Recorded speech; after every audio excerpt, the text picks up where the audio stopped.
if you are living a life where your number one priority is not yourself, you are destined and doomed for a life of constant suffering and negativity and never feeling truly fulfilled or truly happy. And unfortunately, the vast majority of us today, me included for most of my life, lived in this exact way.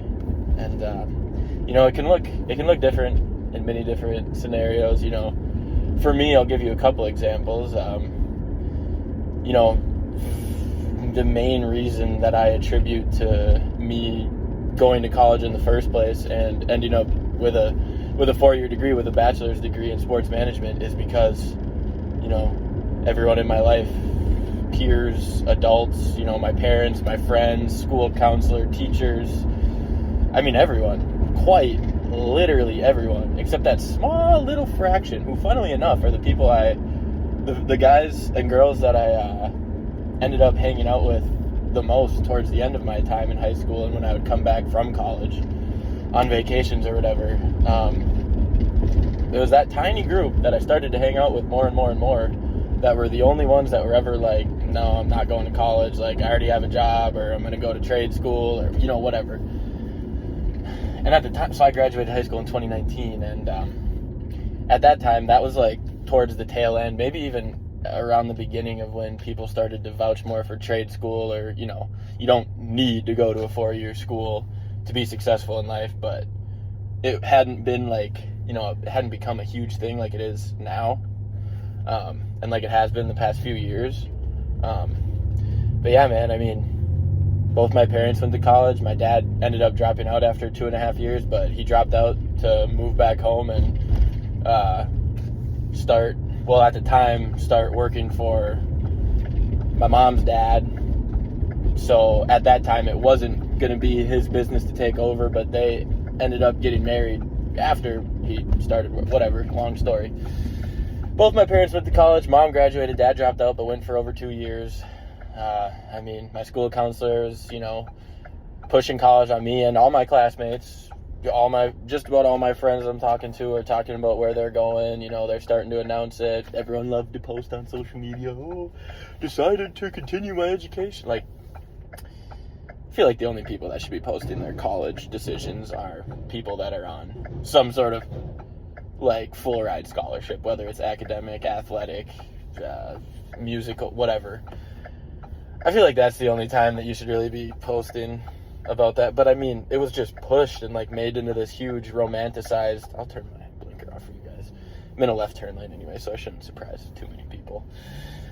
It was just pushed on all of us, and we didn't even really realize what was happening. But all of a sudden, college, 4-year degree, a bachelor's degree, continued education, get your master's, try for a PhD. All of this was just pushed on us and romanticized. I'm 24, and I don't know exactly what age group I'm speaking to, but I know I'm speaking to a group of people around my age right now, very specifically. I'm sure people outside of that age,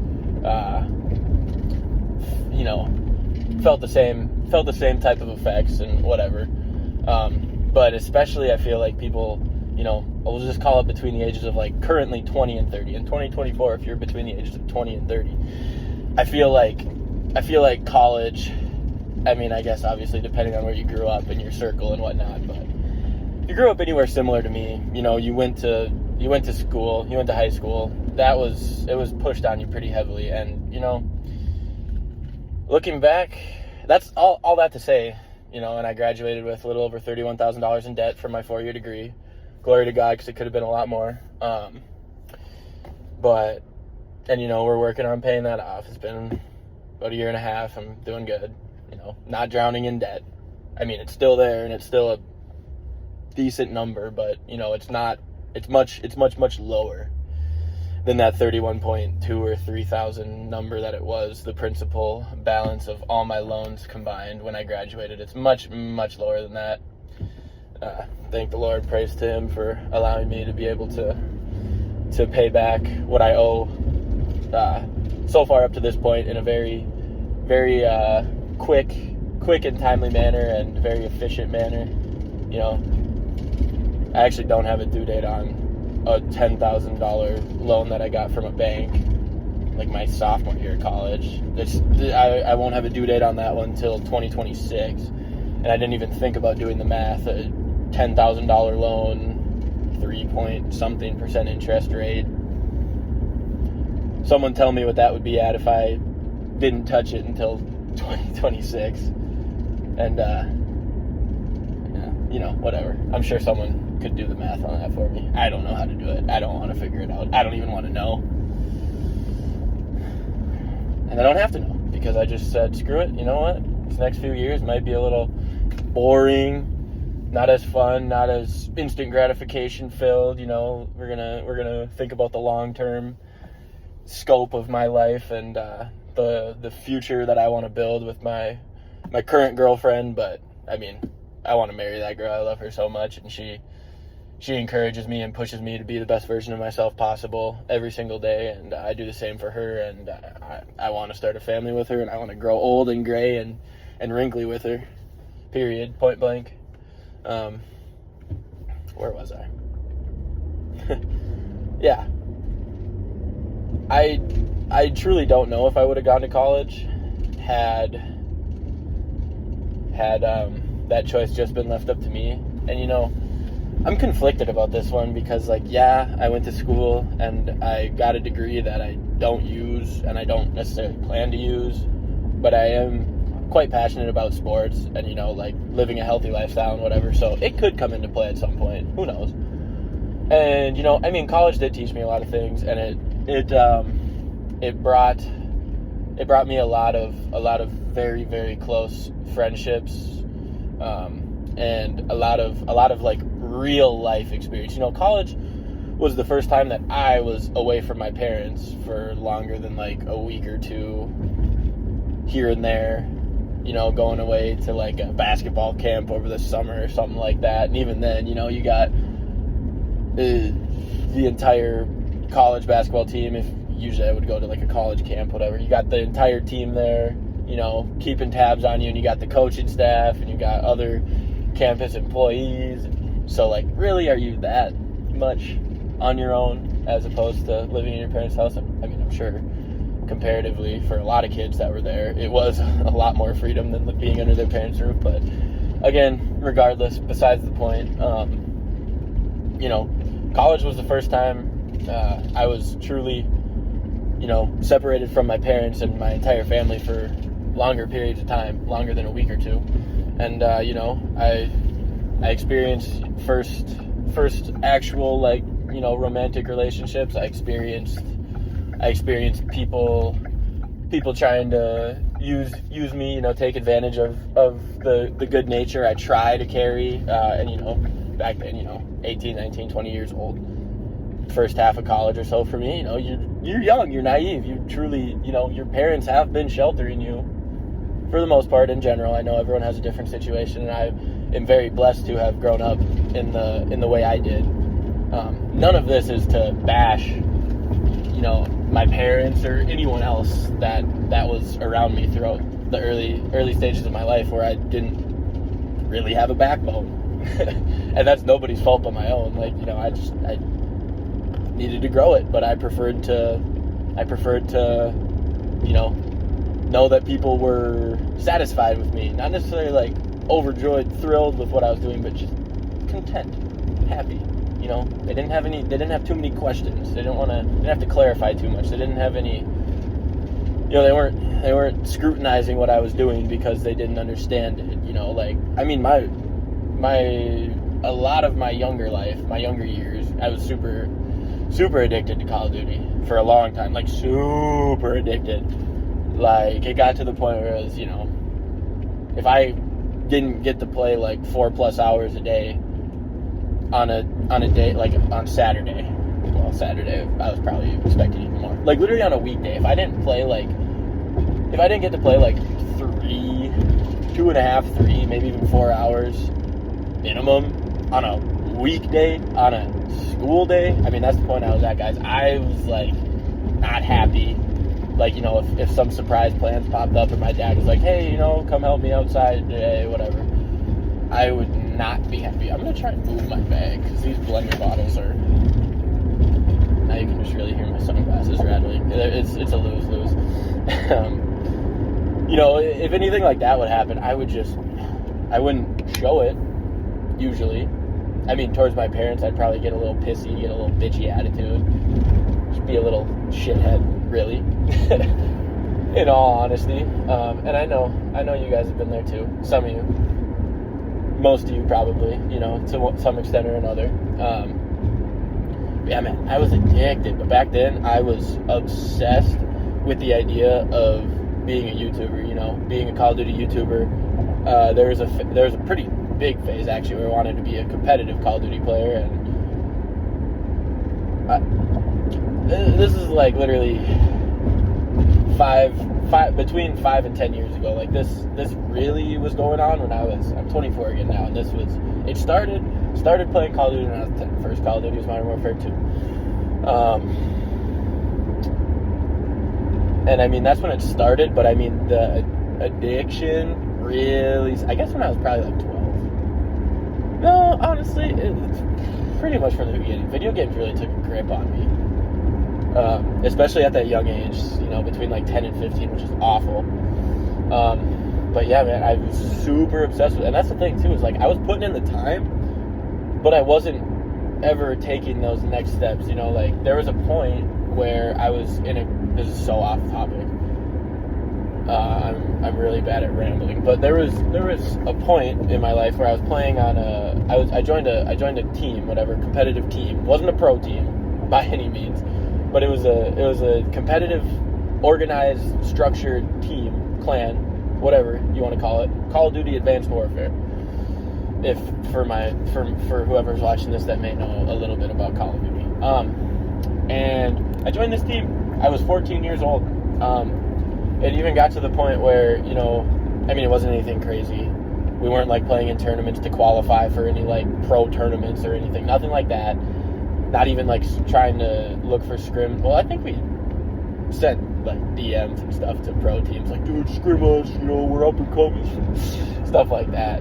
But you know, that lasted. I mean, really, I was maybe with those guys for a month or two. It feels like a lifetime to me when I think about that period of time in my life. But I was 14, you know, and that's a decade ago now, which is insane to think about.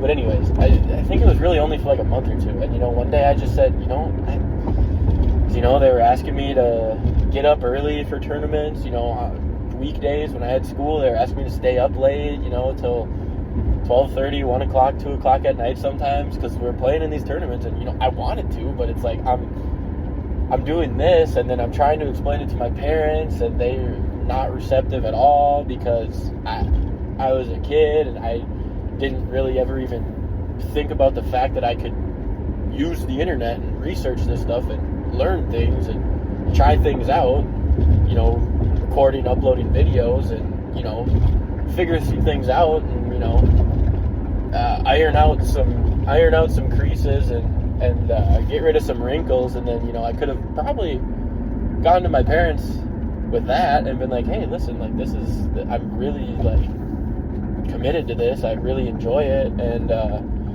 blah blah blah, whatever. And they probably would have had a totally different reaction to it. But you know, things happen. It is what it is. And oh, there goes my jug. Just had to make sure we got through that light, because if that light goes red on you, you're sitting there for 3 minutes. No discussion. Yeah. So I'll use that point about me, you know, being, because that's what I was getting at. Like, I was obsessed with the idea of, you know, playing video games for a living, being a streamer, being a YouTuber, playing the games I loved and enjoyed just as much, if not more, than I was at the time, but also getting a paycheck for it. But, you know, there were so many unknowns about it. You know, it was so out of the ordinary.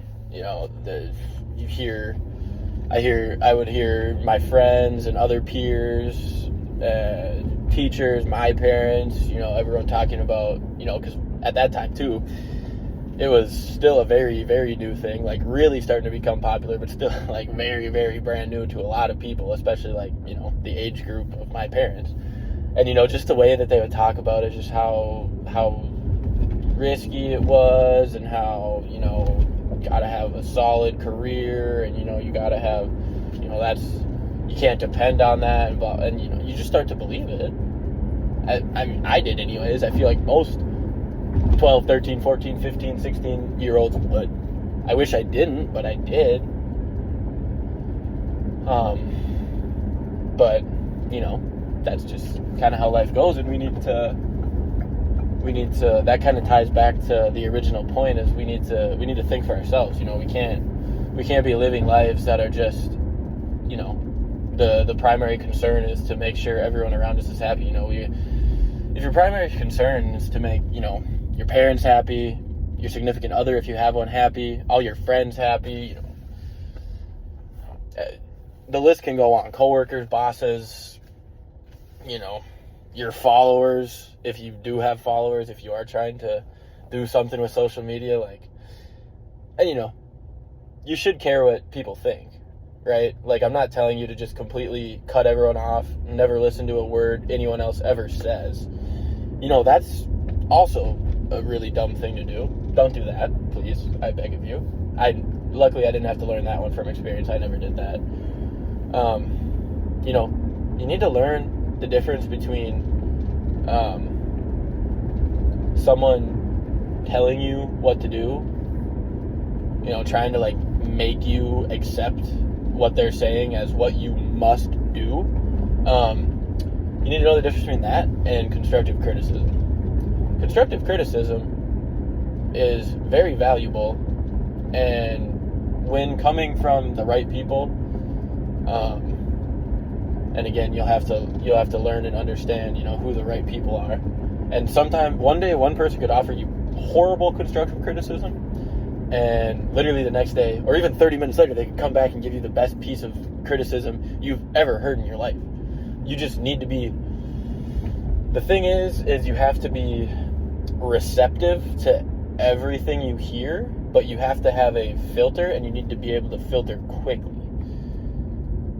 So, for example, if tonight my girlfriend goes, "Oh, this social media stuff is stupid. You need to quit doing that and just go back and start picking up shifts a lot again at your part-time job until your full-time job becomes something that is until it gets to that point where you can just rely on only that." Long story, we can talk about that later. I'm doing many things in my own personal life right now, especially over these past 4.5 months of my life, that are truly aimed at chasing and achieving my goals and dreams. So yes, right now I'm working a full-time job that I put in 7.5 to 8 hours Monday through Friday, 5 days a week, every week. And it doesn't pay me a ton of money. If I feel like if a lot of people out there, and granted, I'm also I'm in a great position to be doing this. I have a super supportive family, even still at 24 years old. It's not like they're just feeding me a monthly or weekly or whatever allowance. No, nothing of the sort. But they'll just randomly be like, "Hey, we know you got loans. Here's some money if you want to put it towards the loans, whatever, or if you want to spend this on some groceries, whatever, cool."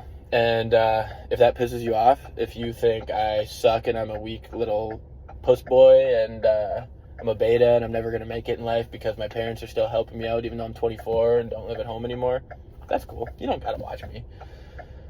And the thing is too, is I know they would help out more if I asked for it, but I literally never asked for it.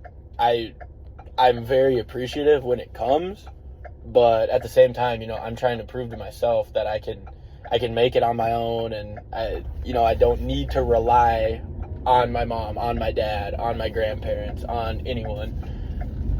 Is the help appreciated? Absolutely. If I just DM'd one of you randomly and said, "Hey, I know you don't necessarily need it, but I'm going to send you 2, 3, whatever, $100, just cause I feel like you could probably use it. I'm sure it could be helpful in some way. You might not need it, but I'm sure it could be pretty helpful." None of you are saying no. No, I'm not sending you $200 or $300 because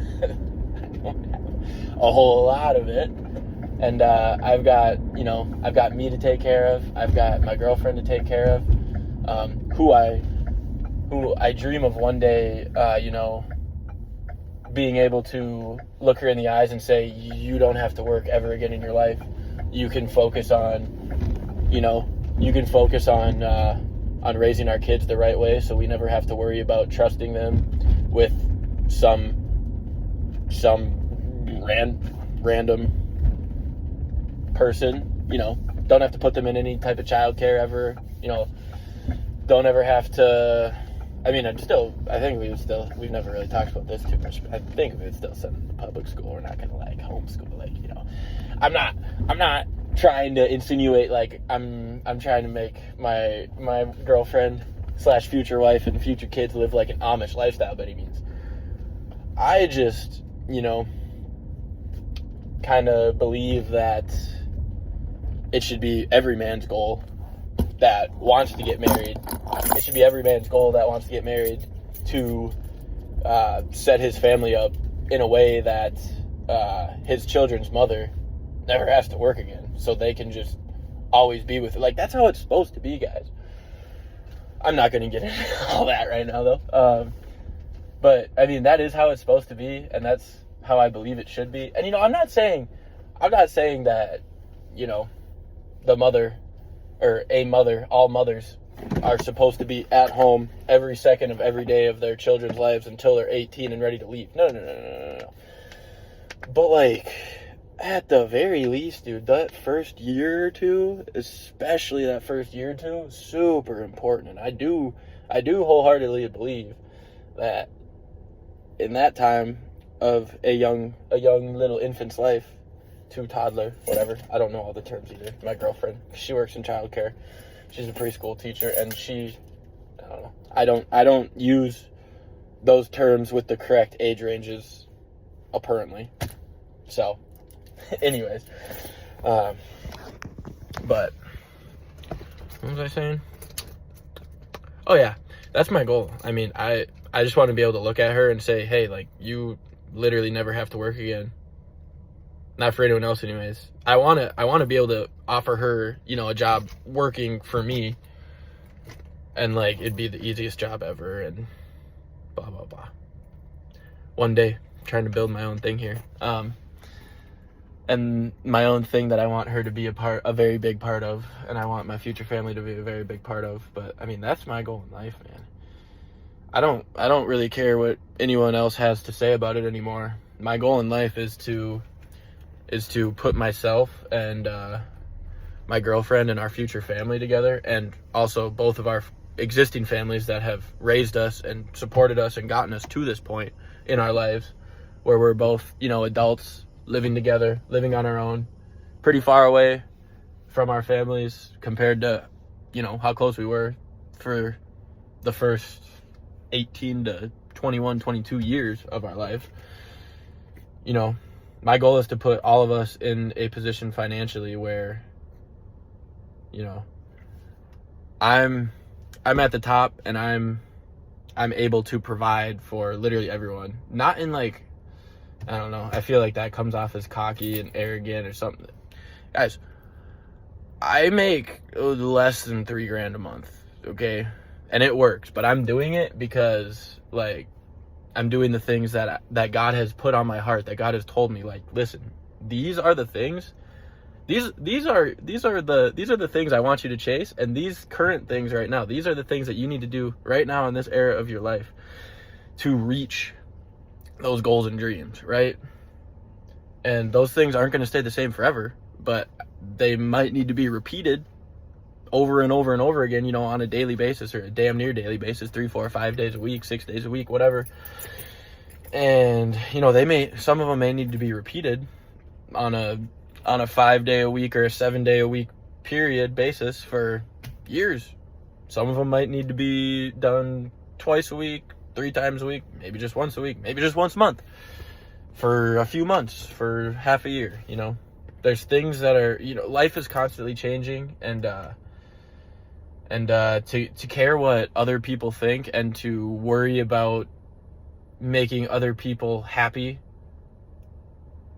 but in turn sacrificing your own happiness and your own goals and dreams and the things that you need to do, the things that have been put in your heart, whether you're religious leaning or not, or a different religion, I don't know. But I truly believe that if we pursue the things that, I say God put on my heart, because God did put these things on my heart. And but if you don't have a sort of belief that allows you to believe that something else, someone else, whatever, however you look at it, put something on your heart, put something in your life for you to do, period.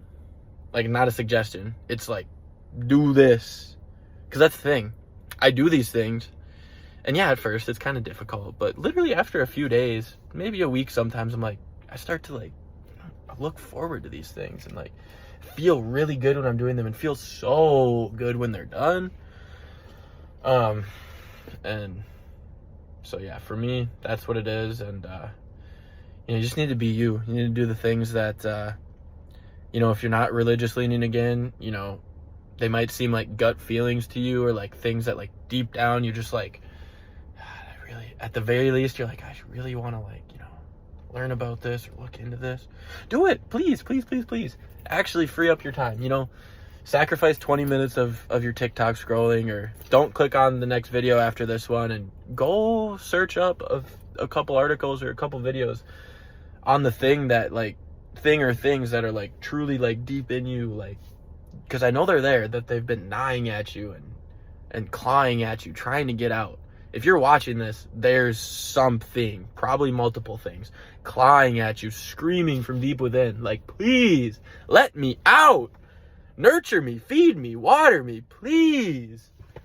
And once you do, they're going to start nurturing you and watering you and feeding you and growing you and changing you, shaping you into a different person. People are going to wonder, like, who is this? Like, this is not the same person.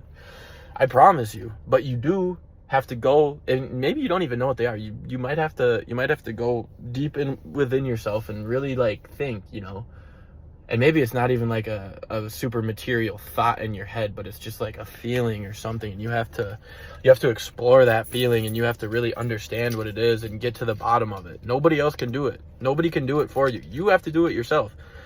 But the beautiful thing is you can do this in your bed. I would suggest sitting up, fixing your posture, straightening up your back, and really just like trying to be there within yourself. Cut off all other thoughts, clear out your head as best as possible, and really just be there with yourself. If a thought pops in your head, it's okay. Just get it out again and just be there and just feel the stillness, feel the vibrations of your body, because you will start to feel them. If you just focus on yourself, you put all of your energy and attention towards your own body with your eyes closed, and expel every thought from your head, and anything that tries to come in, you get rid of it. Like, you're going to start to feel things, and you're going to feel different. And if you don't think what it is that is out there for you to go after, to pursue, that's going to change your life around for the better, you'll start to get an idea if you can successfully do that. And so yeah, I'll leave it there. This has gotten quite long already. I feel like I rambled a lot and maybe didn't really make a whole lot of points, but hey, I can try and refine this at a later time. But just be you, unapologetically. Don't worry about making others happy or trying to make them feel satisfied or fulfilled until you feel happy, until you feel satisfied, until you feel fulfilled. Because when you feel that way, it's going to be a lot easier to help out others feel that way. Thanks, guys.